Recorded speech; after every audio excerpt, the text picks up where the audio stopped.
আমাদের ছোট্ট গ্রাম গাজীপুর। আর গ্রামের এক প্রান্তে সেই সবুজ ঘেরা ধান ক্ষেত, আর তার মধ্য দিয়ে চলে গেছে এই রাস্তা। দিগন্ত বিস্তৃত ধান ক্ষেতের মাঝে দূরে দেখা যাচ্ছে তাল গাছের সারি, আর কত রকম পাখির মিষ্টি আওয়াজ।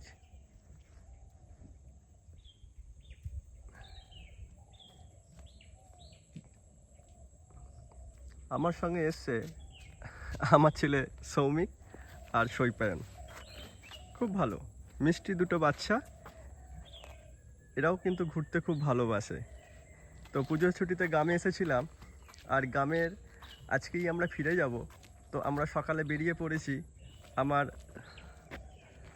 বাইকটা নিয়ে, সৈপায়ন আর সৌমিককে সঙ্গে করে।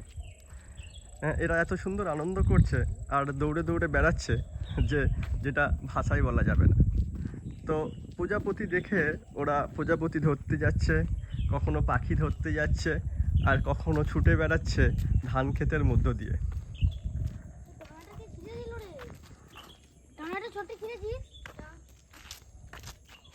ও আও তো কিছু করিনি।